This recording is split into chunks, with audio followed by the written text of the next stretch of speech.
நாட்டுக்கோழி கெட்டி குழம்பு பார்க்கலாம் பாருங்க. நான் ஒரு நாட்டுக்கோழியை பிடிச்சி எல்லாம் கட் பண்ணி வச்சிருக்கிறேன். சுத்தம் பண்ணி மஞ்சத்தூள் போட்டு கழுவி சுத்தம் பண்ணி கட் பண்ணி எடுத்து வச்சிருக்கிறேன். இது வந்து 1.25 கிலோ வரும்.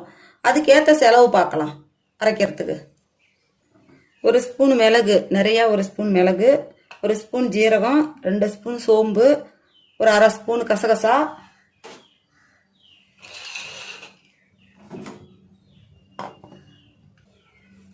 ஒரு கைப்பிடி பூண்டு புளிச்சது, ஒரு துண்டு இஞ்சி இதிலே கட் பண்ணி போட்டுடலாம்.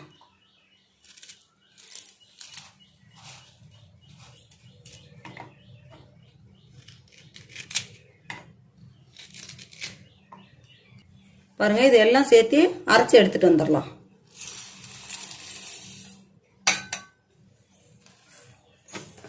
பாருங்க, அரைச்சி எடுத்துட்டு வந்துச்சு. இந்த அளவுக்கு நைஸா அரைச்சி எடுத்துக்கணும். எண்ணெய் விட்டுக்கலாம்.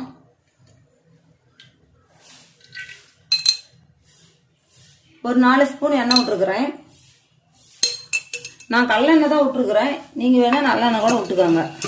நல்லெண்ணெய் விட்டா தான் டேஸ்ட்டாக இருக்கும். ஆனால் எங்களுக்கு பிடிக்காது, அதனால் நான் கல்லெண்ணெய் சேர்த்துருக்குறேன். எண்ணெய் காஞ்சிருச்சு. இப்போ பிரிஞ்சி எல்லாம் ஒன்று போட்டுக்கலாம். ஒரு பட்டை போட்டுக்கலாம். 5 கிராம்பு போட்டுக்கலாம். சின்ன வெங்காயம் நான் 150 கிராம் கட் பண்ணி எடுத்து வச்சிருக்கிறேன்.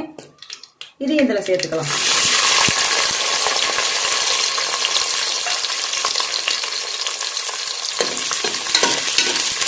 நல்லா வதங்கட்டும் வெங்காயம். நீங்கள் சின்ன வெங்காயம் போடுறதுனா பெரிய வெங்காயம் கூட இதுக்கு எவ்வளோ போடலாம், ஒரு 3 வெங்காயம் பெரிய சைஸ் வெங்காயம் போடலாம். சுமாரான சைஸு. ரொம்ப பெருசாக இருந்தால் 2 வெங்காயம் அறுத்தாலே போதும். பெரிய வெங்காயம் 2 அறுத்துக்கலாம். பாருங்கள், நல்லா வதங்கி வந்துடுச்சு. இப்போ நான் ஒரு தக்காளி தான் எடுத்து, மீடியமான சைஸு ஒரு தக்காளி தான் எடுத்து வந்து வச்சுக்கிறேன். அது இதை சேர்த்துக்கலாம். நல்லா வதங்கட்டும்.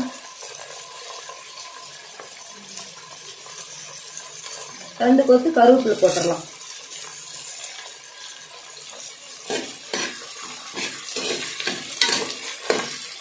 கல் உப்பு போடலாம். கறிக்கும் சேர்த்து போடுற உப்பே சேர்த்து இதில் போடுறேன்.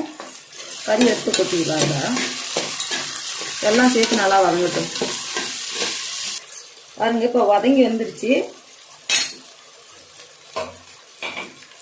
நம்ம அரைச்சி வச்சோம் இல்லையா, அந்த மசாலா செலவெல்லாம் இதில் சேர்த்துக்கலாம். இதெல்லாம் சேர்த்து நல்லா வதக்கி விடலாம். பச்சை வாசம் போகிற வரலும் ஒரு 5 நிமிஷம் நல்லா பச்சை வாசம் போகிற வரலும் ஒரு 5 நிமிஷம் வதக்கி விடலாம். நல்லா வதங்கட்டும். பாருங்க, 5 நிமிஷம் நல்லா பச்சை வாசம் போகிற அளவு வதக்கியாச்சு. இப்போ நாம் இந்த நாட்டுக்கோழி கட் பண்ணி வச்சுருக்கிறத எல்லாம் அதை சேர்த்துக்கலாம்.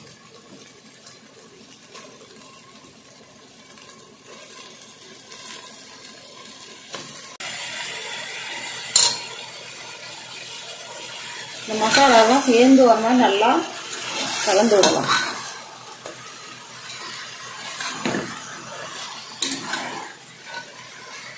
பாருங்க, இந்த மசாலா எல்லாம் அதில் கலந்து வந்துடுச்சு. அப்படியே ஒரு 2 நிமிஷம், ஒரு 5 நிமிஷம் இருக்கட்டும். மசாலாவிலே வெந்து வரட்டும். இப்போ கறி வணங்கி வரும்போது நான் ஒரு பச்சை மிளகாய் எடுத்து கீரி போட்டிருக்கிறேன். கீரி சேர்த்துருக்குறேன். கீரி சேர்த்தோம்னா நல்லா அது ஒரு வாசமாக இருக்கும். அதனால் நான் சேர்த்துருக்குறேன். கறி பாரு நல்லா உருண்டு வரட்டும். இன்னும் ஒரு 5 நிமிஷம் அப்படியே இருக்கட்டும். 5 நிமிஷம் ஆகட்டும். பாருங்கள், கறி நல்லா உருண்டு வருது. இந்த பச்சை மிளகாய் போட்டோம்னா அது ஒரு வாசமாக, அது ஒரு டேஸ்ட்டே கொடுக்கும். 2 ஸ்பூன் மல்லித்தூள் போட்டுக்கிறேன். மஞ்சத்தூள் தேவையான அளவு சேர்த்துக்கலாம். மிளகாத்தூள் காரத்துக்கு ஏற்ற மாதிரி சேர்த்துக்கலாம். இதெல்லாம் சேர்ந்து நல்லா கலந்து விடலாம். பாருங்கள், நல்லா வெந்துக்குச்சு. அப்படியே இப்போ நாம் வந்து தண்ணி சேர்த்துக்கலாம். பாருங்கள், எல்லாம் கறியெல்லாம் உருண்டு வந்துருச்சு. பாருங்கள், எல்லாம் உருண்டு வந்துருச்சு. இப்போ நாம் தண்ணி சேர்த்துக்கலாம்.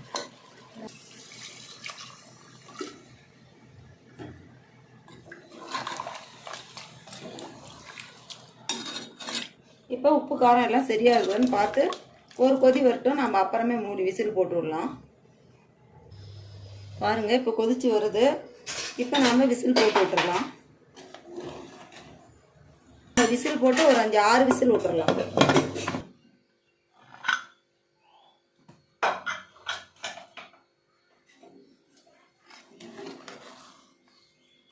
எல்லாம் வெந்துருச்சு.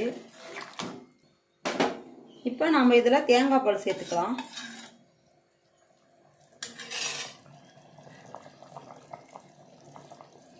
கெட்டியான தேங்காய் பால், கொஞ்சம் கெட்டி பதமாக தான் இருக்குன்னு தண்ணியெல்லாம் சேர்க்கக்கூடாது. பாருங்கள், இந்த அளவுக்கு நான் கெட்டியாக ஒரு தேங்காய் எடுத்து பால் எடுத்துருக்குறேன்.